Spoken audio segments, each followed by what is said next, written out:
Welcome to video lecture of smart classes.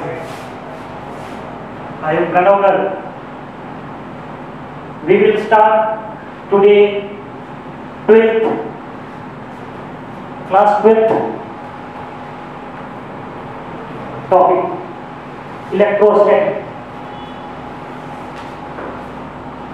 Electrostatic का मतलब होता है कि कोई भी चार्ज पार्टिकल या कोई भी मैटर जो है वो स्टैटिक केस में है। स्टैटिक का मतलब रेस्ट में है। दो तरह का हम लोग पढ़ेंगे, एक इलेक्ट्रोस्टैटिक पढ़ेंगे, एक इलेक्ट्रोडायनेमिक पढ़ेंगे। Electrodynamic, electrostatic means charge at rest, electrostatic means charge at rest, electrodynamic means charge at motion. Means कि यदि हम एक चार्ज पार्टिकल को यहां रखते हैं, पॉजिटिव चार्ज पार्टिकल, एक नेगेटिव चार्ज पार्टिकल, तो इन दोनों के बीच चार्ज पार्टिकल, इन दोनों चार्ज पार्टिकल के बीच एक इलेक्ट्रिक फील्ड लाइन जनरेट होता है जो इस तरह से जनरेट होगा।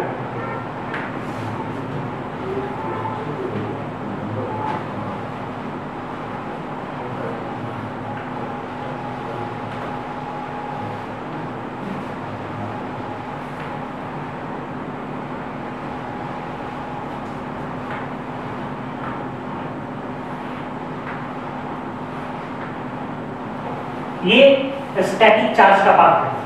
लेकिन यदि हम स्टैटिक चार्ज का बात करें, लेकिन यदि हम डायनेमिक चार्ज का बात करेंगे, यदि हम इलेक्ट्रोडायनेमिक में इलेक्ट्रॉन का मूवमेंट है, इलेक्ट्रॉन का मूवमेंट में क्या होता है कि कोई एक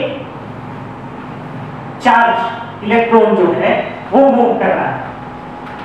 इसका मतलब क्या है? इसका मतलब क्या है कि उस पर कोई एक एक्सटर्नल फोर्स या कोई ऐसा एक्टिविटी हो रहा है कि वो चार्ज में मोशन आ रहा है। तो ये टॉपिक जो है वो हम लोग पढ़ेंगे आगे। अभी हम बात करेंगे इलेक्ट्रोस्टैटिक का, यानी केवल स्टैटिक चार्ज के बारे में। तो उससे पहले हम जानेंगे कि चार्ज क्या है। What is charge? What is charge? Charge क्या है?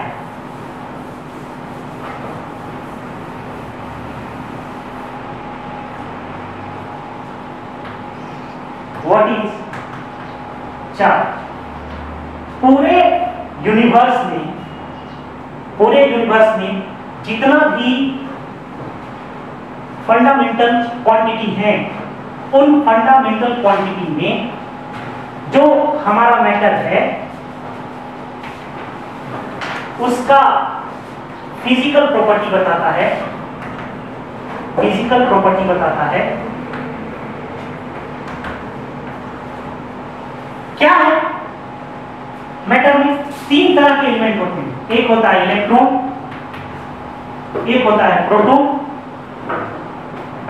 एक होता है न्यूट्रॉन।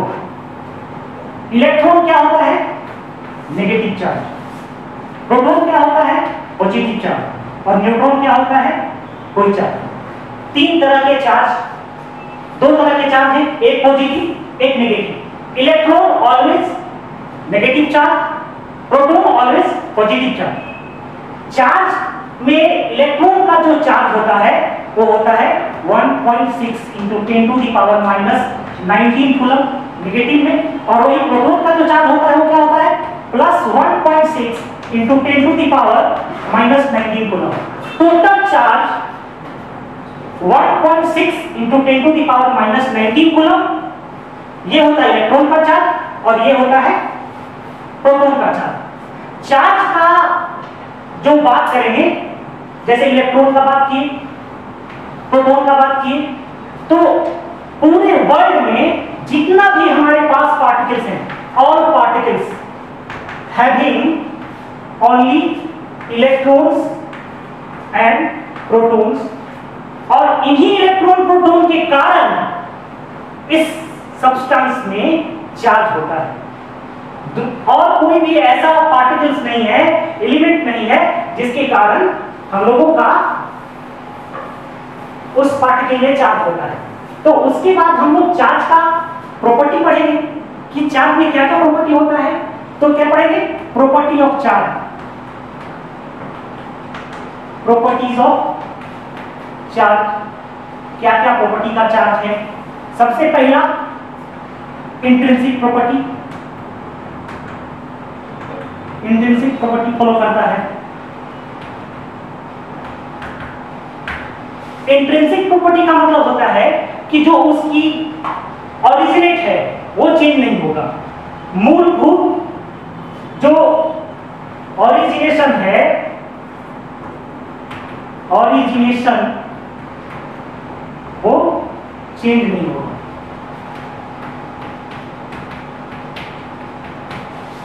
और दूसरा प्रॉपर्टी है कि चार्ज जो है वो कंजर्व रहता है। आइसोलेटेड सिस्टम के लिए। अब कंजर्व का मतलब क्या है?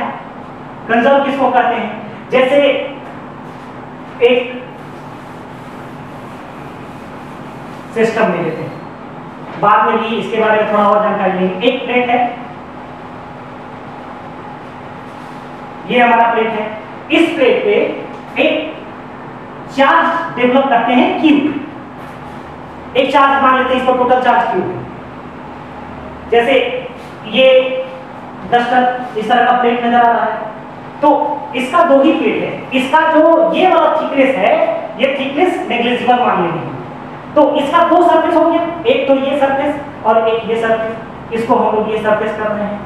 तो चार्ज जो है कंजर्व होता है, मतलब कि टोटल चार्ज जो नेट चार्ज है वो न डिस्ट्रॉय होता है और न हम क्रिएट कर सकते हैं किसी भी पार्टिकल, किसी भी बॉडी का। जैसे ये प्लेट है, इस प्लेट पे टोटल चार्ज Q है। इस मान लेते हैं कि डिस्ट्रीब्यूट किए चार्ज को, इस पे एक चार्ज आया Q, तो इस सरफेस पे जो चार्ज होगा वो होगा Q माइनस Q। इस तरह से हम चार्ज को तोड़ सकते हैं। बट जो इस पूरे बॉडी का जो नेट चार्ज है, नेट चार्ज जो है वो ऑलवेज क्या होगा? Q होगा। इसको हम क्रिएट या डिस्ट्रॉय नहीं कर सकते हैं, वो पहले से ही पता रहेगा कि ये इतना है। इसको हम लोग कहते हैं चार्ज कंजर्वेशन। मतलब चार्ज किसी भी आइसोलेटेड सिस्टम का क्या होता है? कंजर्व होता है। और उसके बाद एक और प्रॉपर्टी है रिलेटिव इनवेरिएंस। रिलेटिव इनवेरिएंस क्या होता है कि एक स्टैटिक चार्ज है मान लेते हैं। तीसरा रिलेटिव इनवेरिएंस। रिलेटिव इनवेरिएंस का मतलब क्या होगा कि कोई एक चार्ज पार्टिकल है स्टैटिक बॉडी, मतलब इसमें कोई मूवमेंट नहीं हो रहा है और इसका टोटल चार्ज क्या है? Q है। ठीक है, किसी भी बॉडी का ये U इक्वल टू क्या है? 0। अब इस पर कोई एक फोर्स लगा दी, इस पे क्या लगा है?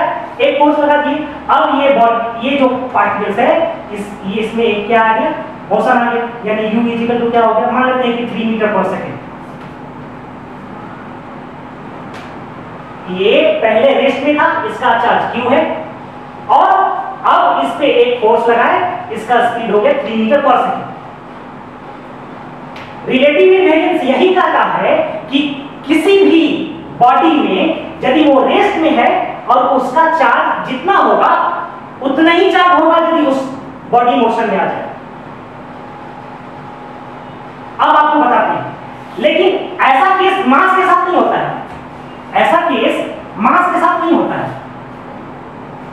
मास बदल सकता है, जब उसमें कॉलिजन होगा तो उसका मास चेंज भी कर सकता है, लेकिन चार्ज चेंज नहीं करता है। इसको कहते हैं रिलेटिव इनवेरिएंस।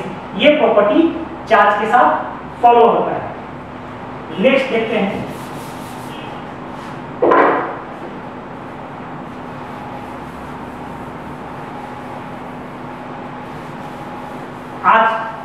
जो भी पढ़ा रहे हैं, ये इसका शॉर्ट नोट्स जो है वो आपको पीडीएफ में प्रोवाइड कर दिया जाएगा। जो व्हाट्सएप ग्रुप है हम लोगों का जो बनाया जा रहा है फिजिक्स का, उसके व्हाट्सएप ग्रुप में जो आज जो भी हम पढ़ाएंगे इस सारे चीज़ का एक शॉर्ट नोट्स जो है वो आप लोगों को प्रोवाइड किया जाएगा। तो देखते हैं चार्ज के बारे में क्या बोले। चार्ज जो है वो दो तरह का है, एक पॉजिटिव चार्ज और एक नेगेटिव चार्ज।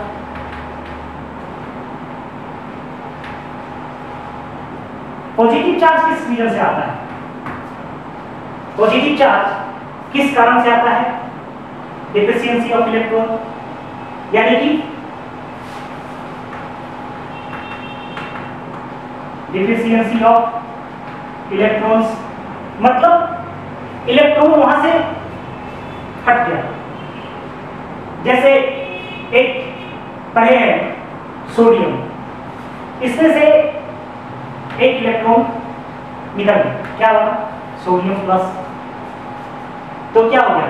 इलेक्ट्रॉन का डिफिशियंसी हो रहा है, इलेक्ट्रॉन का क्या हो रहा है? डिफिशियंसी हो रहा है, यानी कि पॉजिटिव चार्ज यहाँ पे डेवलप हो रहा है। तो ये होता है पॉजिटिव चार्ज, इसी को करते हैं। और नेगेटिव चार्ज क्या होगा? जब इलेक्ट्रॉन क्या होगा? गेनिंग होगा, तब positive charge negative charge develop होगा। कैसे? जैसे एक क्लोरीन एटम है, इसमें हम एक इलेक्ट्रॉन को ऐड कर दिए तो क्या हो गया? Cl- डेवलप होता है।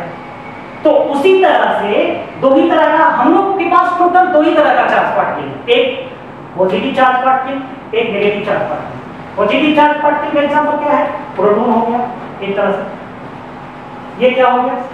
इलेक्ट्रॉन हो गया।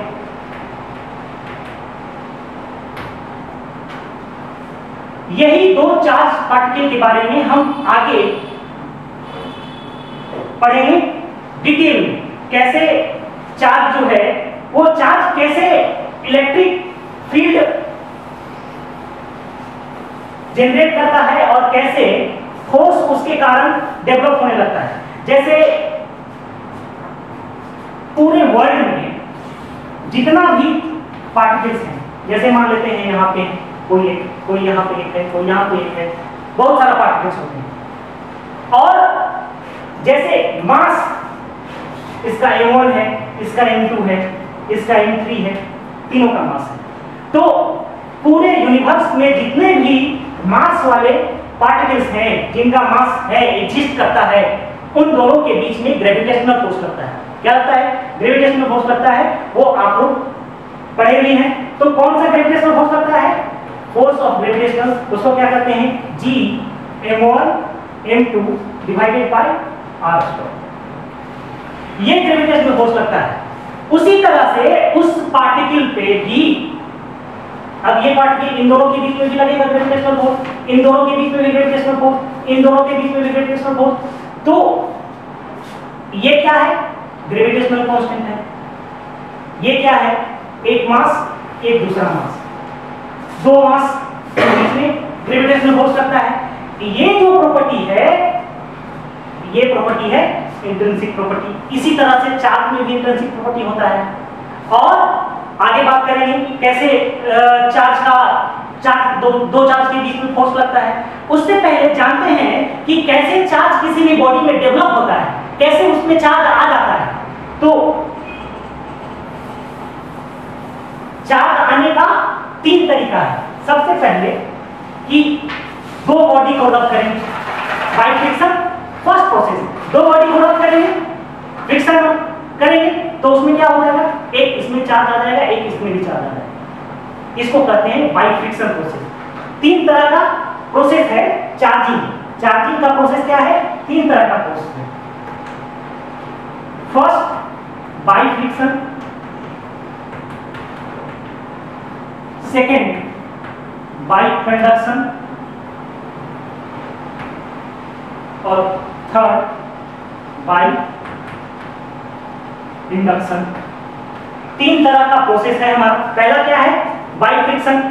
दो बॉडी को रब कर दिए, दो हाथ को रब कर दिए, इसमें भी एक चार्ज आ जाएगा, इसमें भी चार्ज आ जाएगा। कैसे आएगा? जैसे एग्जांपल क्या है, मान लेते हैं कि जैसे आप एक हेयर है, एक कंघी ले लेते हैं और उसको ऐसे ऐसे लगाते हैं, तो जब वो हेयर के साथ फ्रिक्शन करेगा तो ये जो कंघी है इसमें एक चार्ज डेवलप हो जाएगा, सेल्फ डेवलपिंग चार्ज कहते हैं। तो ये चार्ज फ्रिक्शन के कारण होता है। जैसे एग्जांपल क्या है इसका, बाइक फ्रिक्शन में कौन सा एग्जांपल होगा? एक ले लेते हैं इबोनाइट का रड, इबोनाइट रॉड ले लेंगे और एक क्या ले लेंगे, रॉड ले लेंगे। अब इबोनाइट रड जो है और एक फर, इन दोनों को क्या कराएंगे, फ्रिक्शन कराएंगे, तो चार्ज जो है यहां से ट्रांसफर होने लगेगा। कैसे ट्रांसफर होगा चार्ज? तो चार्ज जो ट्रांसफर होने लगता है यानी कि इलेक्ट्रॉन यहां से यहां तक मूव करने लगेगा, यहां से यहां तक इलेक्ट्रॉन मूव करने लगेगा। तो जब यहां से यहां तक इलेक्ट्रॉन मूव करने लगेगा तो इस पे क्या आ जाएगा, पॉजिटिव चार्ज आ जाएगा, इस पे क्या आ जाएगा, नेगेटिव चार्ज आ जाएगा। इसको कहते हैं बाई फ्रिक्शन प्रोसेस से चार्ज को डेवलप करना किसी भी बॉडी पर या किसी भी पार्टिकल के। दूसरा प्रोसेस क्या है, कंडक्शन प्रोसेस। कंडक्शन प्रोसेस में क्या होता है कि इसे रबिंग नहीं करते हैं, जब फ्रिक्शन लेते हैं तो रबिंग करते हैं, लेकिन कंडक्शन में क्या होता है, कंडक्शन में होता है कि रबिंग नहीं करते हैं, बस उसको उसके पास ले जाकर के टच करा देते हैं। जैसे एक रड है और एक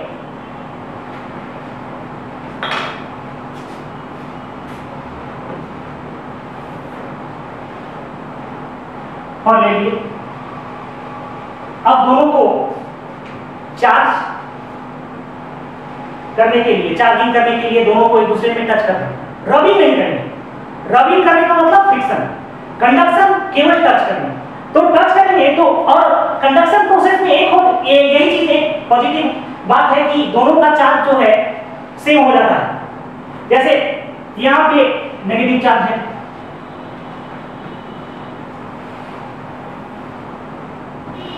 यहां पे भी नेगेटिव चार्ज है, अब दोनों को टच करा दिए। इसके बाद क्या होता है कि ये जो रॉड है इस पे चार्ज इधर ऐसे आ जाएगा और तो ये प्रोसेस जो है वो कंडक्शन कहलाता है। तीसरा प्रोसेस क्या है, इंडक्शन। तो थर्ड प्रोसेस डिस्कस कर रहे थे कि चार्जिंग जो है वो तीन तरह का होगा, फर्स्ट फ्रिक्शन, दूसरा कंडक्शन और थर्ड इंडक्शन। इंडक्शन कैसे होता है ये आपको बता रहे हैं। इस इंडक्शन प्रोसेस में क्या होता है कि चार्ज बॉडी को न तो हम रब करते हैं, इसमें ना न रब करते हैं और न ही टच करते हैं, दोनों प्रोसेस इन्वॉल्व नहीं होगा। इसमें क्या होगा कि एक मान लेते हैं ये स्फीयर है, ये स्फीयर है, इस पे एक पॉजिटिव चार्ज है।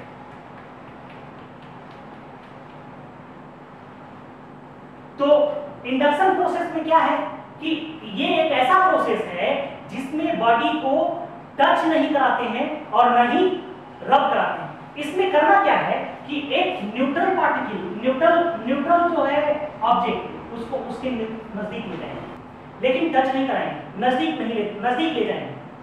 तो क्या होगा, जो चार्ज पार्टिकल है वो चार्ज पार्टिकल के, इस चार्ज पार्टिकल के कारण जो न्यूट्रल ये जो पार्टिकल्स है या जो ऑब्जेक्ट है इस पे एक चार्ज डेवलप हो जाएगा, self charge develop, but opposite charge. जैसे एक स्फीयर यहां नजदीक लिया है, एक स्फीयर यहां के पास एक बॉडी लिया है, इस पे नेगेटिव चार्ज डेवलप हो जाएगा, self, and this process is called induction.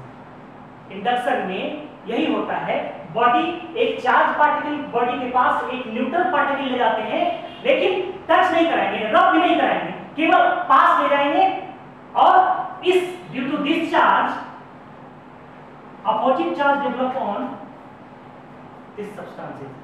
This process is called induction. This is the third process of charging of the body. And now we will discuss कि charge जो है वो उसका काम क्या है, चार्ज यूज क्या है, कहाँ है। तो चार्ज क्या है, चार्ज जो है वो एक ऐसा फंडामेंटल प्रॉपर्टी है किसी भी ऑब्जेक्ट का या पार्टिकल का। तो उसके कारण, चार्ज के कारण जो किसी भी कंडीशन में, कोई भी कंडीशन ले आए तो एक दूसरे के कारण, दूसरे चार्ज के कारण एक दूसरे पर फोर्स एक्सपीरियंस करता है। और फोर्स एक्सपीरियंस जो करता है वो करता है इलेक्ट्रोमैग्नेटिक फील्ड के वजह से। इलेक्ट्रोमैग्नेटिक फील्ड, इलेक्ट्रो मतलब इलेक्ट्रिक फील्ड, इलेक्ट्रिक फील्ड की वजह से दो चार्ज या चार्ज पार्टिकल एक दूसरे का फोर्स एक्सपीरियंस करेंगे, अनुभव करेंगे। और एक होता है मैग्नेटिक फील्ड, इसकी वजह से भी चार्ज पार्टिकल जो है वो क्या करेंगे, फोर्स फील करेंगे। तो कैसे फील करेंगे, जैसे एक कंटेनर है, इसमें बहुत सारा चार्ज है। अब ये जो कंटेनर है इसमें बहुत सारा चार्ज है। अब यहां पे एक और चार्ज ड्रॉप करेंगे, तो जब ये चार्ज यहां जाएगा तो इस जो चार्ज जो ढेर सारा यहां पे है, ये चार्ज सेल्फ फील्ड जनरेट करने लगते हैं। और जब ये फील्ड जनरेट करते हैं और यहाँ पे एक और चार्ज पार्टिकल यहां से यहां जाएगा तो ये फोर्स एक्सपीरियंस करेगा। इस फोर्स को हम कूलम्ब फोर्स कहते हैं। और ये कूलम्ब जो है वो एक, यही बात करेंगे कूलम्ब्स लॉ, जो पहले भी आप पढ़ चुके हैं। पहले जब आप फिजिक्स पढ़े होंगे तो कूलम्ब्स लॉ पढ़े होंगे।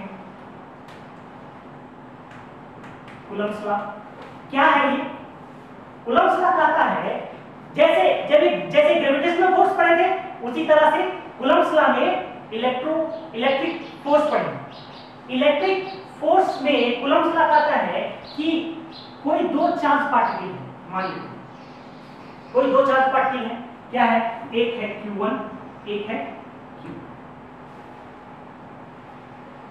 तो क्या होगा इन दोनों के बीच में फोर्स, कैसे, जैसे मान लेते हैं एक पॉजिटिव चार्ज और एक नेगेटिव चार्ज, दो ही तरह के चार्ज होते हैं। तो ये क्या करेगा, जो पॉजिटिव चार्ज होता है, नेगेटिव चार्ज होता है, इन दोनों एक दूसरे को क्या करता है, अटैक करता है। यदि दोनों पॉजिटिव चार्ज रहे तो क्या करेगा, एक दूसरे को रिपेल करेगा। यदि नेगेटिव चार्ज दोनों रहे तो क्या करेगा, तो भी वो क्या करेगा, रिपेल करेगा। तो यही जो प्रॉपर्टी है चार्ज का, इसी के कारण फोर्स डेवलप होता है, फील्ड जनरेट होता है। सबसे पहले क्या होता है, चार्ज के कारण फील्ड जनरेट होता है और इस फील्ड के कारण फोर्स डेवलप होता है उन दोनों चार्ज के बीच में। फील्ड, चार्ज के कारण क्या होता है, पहले फील्ड जनरेट होता है और फील्ड के क्या कारण क्या होता है, उन दोनों के बीच में फोर्स एक्सपीरियंस होता है। और वही काम कूलम्ब्स कहते हैं कि से if two charge Q1 and Q2 in space, the force experienced by two charge particle is directly proportional to product of two charges and inversely proportional to the distance between them। मतलब इसको mathematically कैसे लिख सकते हैं, पहले तो आपको बता देते हैं कि थ्योरेटिकली कैसे लिखेंगे।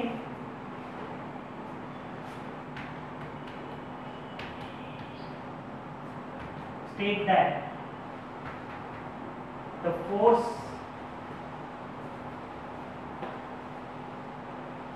between two charge is directly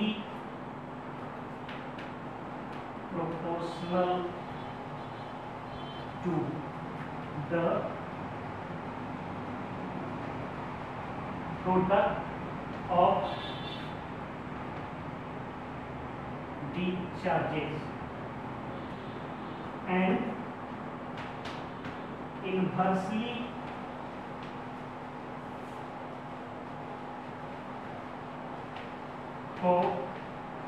proportional to the square of distance between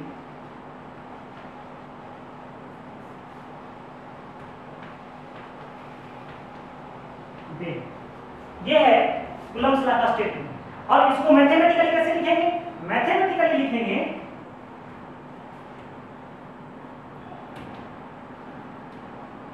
F directly proportional to Q1 Q2। इन दोनों के बीच में डिस्टेंस क्या है? R। इन दोनों के बीच में डिस्टेंस क्या है? R। मैथमेटिकली क्या लिखेंगे? F is directly proportional to Q1 Q2 and F is inversely proportional to 1 by R। अब इक्वेशन 1 है, इक्वेशन 2 है। इन दोनों इक्वेशन को मर्ज करेंगे, यहाँ पे मर्ज कर दिए तो क्या आया? F directly proportional to Q1 Q2 divided by R। Proportionality constant को हटाने के लिए एक कांस्टेंट टर्म जोड़ेंगे, F equal to K into Q1 Q2 divided by R। ये है प्रोपोर्शनलिटी कांस्टेंट को हटाने का। अब K का वैल्यू क्या है? इसको मिला देते हैं। K का वैल्यू क्या है? K is equal to 1 by 4 pi epsilon। इसका मान वैल्यू होता है 9 into 10 to the power 9 newton metre square per coulomb square. ये है। इसमें ये बहुत इंपॉर्टेंट चीज है, इसको कहते हैं परमिटिविटी ऑफ फ्री स्पेस। इसको क्या कहते हैं? Permittivity of free space. इसके बारे में थोड़ा डिस्कस करते हैं, थोड़ा देर। परमिटिविटी होता क्या है? परमिटिविटी किसी भी चीज का क्या होता है? परमिटिविटी का मतलब होता है ability of the material to absorb electropotential energy, electric potential energy. Permittivity का मतलब यही होता है कि वो जो मीडियम है उस मीडियम का इलेक्ट्रिक पोटेंशियल एनर्जी कितना होता है। और एक क्वेश्चन करवाते हैं इसमें, इसके बाद परमिटिविटी के बारे में थोड़ा डिस्कस बाद में करेंगे डिटेल में थोड़ा सा। इसके पहले इस बेस पे एक क्वेश्चन करते हैं। आप क्वेश्चन मत डिस्कस कीजिए, काट देंगे। अब परमिटिविटी कंप्लीट करनी है। परमिटिविटी कंप्लीट कर दें। छोड़िए, इसके ऊपर ऐसे बोल दीजिए लास्ट में कि इसके ऊपर क्वेश्चन हम लोग नेक्स्ट क्लास में करेंगे। ठीक, लास्ट में बोल देंगे इसको।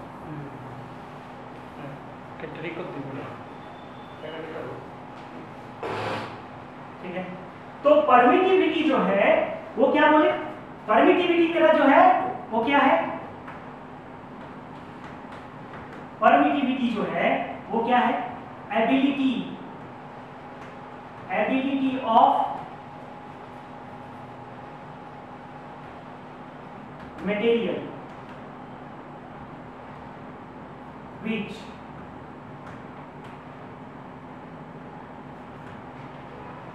absorb the electric potential energy।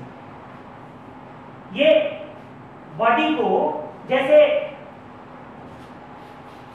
Charge particle एक फ्री स्पेस में, यहां पे एयर फ्री वैक्यूम है, यहां पे दो चार्ज पार्टिकल हैं, इन दोनों के बीच में कुछ अलग तरह का फोर्स लगेगा। तो ये जो चार्ज पार्टिकल है इन दोनों के बीच में जो फोर्स लग रहा है, इसको जो बाउंडिंग फोर्स जो है, ये फोर्स जैसे इसको चेंज नहीं कर पा रहा है, एनर्जी, जो फोर्स के कारण एनर्जी एब्जॉर्ब एक्सट्रैक्ट होता है, उस एक्सट्रैक्शन वाला एनर्जी को ये क्या करता है, परमिटिविटी जो है वो कंट्रोल करता है। क्या करता है? कंट्रोल करता है। अब परमिटिविटी क्या है? परमिटिविटी तीन तरह का परमिटिविटी होता है। एक होता है एब्सोल्यूट, एक होता है रिलेटिव, एक होता है वैक्यूम। तीन तरह। तो एब्सोल्यूट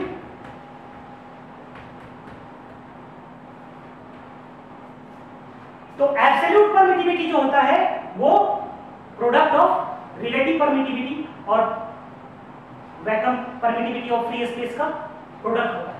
अब ये जो परमिटिविटी है, यही परमिटिविटी हम जो यहां पे यूज किए हैं एप्सिलॉन नॉट, ये एब्सोल्यूट परमिटिविटी ऑफ वैक्यूम निकालेंगे जब, तब आपको बताएंगे कैसे एब्सोल्यूट परमिटिविटी एप्सिलॉन नॉट कैसे आया यहां पे। एक्चुअल में यहां पे होना चाहिए था 1/4 पाई एप्सिलॉन नॉट, नहीं वैक्यूम, क्योंकि वैक्यूम का बात कर रहे हैं। और ये जो V है वो यहां पे हम लोग एप्सिलॉन नॉट यूज कर रहे हैं। क्यों? क्योंकि जो एब्सोल्यूट परमिटिविटी होता है वो क्या होता है, ER × एप्सिलॉन नॉट, और जो वैक्यूम का ER जो है रिलेटिव परमिटिविटी जो होता है वो होता है 1। क्या होता है? 1। इसीलिए यहां पे हम एप्सिलॉन नॉट यूज करते हैं, नहीं तो हम क्या यूज करते हैं यहां पे? एप्सिलॉन V वैक्यूम के लिए। लेकिन इस कंडीशन से जो हम चेक कर रहे हैं एब्सोल्यूट परमिटिविटी का, जो वैक्यूम का निकाले वो क्या निकाले? एप्सिलॉन नॉट आया। क्यों? क्योंकि रिलेटिव परमिटिविटी जो होता है वो वैक्यूम का क्या होता है? 1 होता है। इसके बारे में हम और डिस्कस करेंगे नेक्स्ट क्लास में, परमिटिविटी के बारे में, कि कैसे इफेक्ट करता है फोर्स को, दो चार्ज के बीच में फोर्स को परमिटिविटी कैसे इफेक्ट करता है, और परमिटिविटी के कारण जो किसी भी मीडियम में यदि हम चार्ज को डाल दें तो परमिटिविटी जो उसका है वो कैसे इफेक्ट करेगा, चार्ज को डिक्रीज करेगा, इंक्रीज करेगा, और फिर हम कंपैरिजन करेंगे ग्रेविटेशनल फोर्स और इलेक्ट्रिक फोर्स के बीच में, दो पार्टिकल के बीच में, कि दोनों में कौन ज्यादा होता है, क्या अधिक होता है। तो आज जो डिस्कस किए उसके बारे में हम आपको थोड़ा सा बताते हैं कि आज जो वीडियो बनाया गया है इस वीडियो को आप पढ़िए, जो भी डाउट होता है उस डाउट को आप मेरे साथ व्हाट्सएप पे आप पूछ सकते हैं कि क्या डाउट है, और इसके बाद जो भी जब रिलेटिव परमिटिविटी जो भी प्रॉब्लम होगा वो हम आपके साथ डिस्कस करेंगे। और नेक्स्ट क्लास में बात करेंगे आगे परमिटिविटी के एक्सट्रीम के लिए और कौन सा पे क्वेश्चन करेंगे। Thank you class.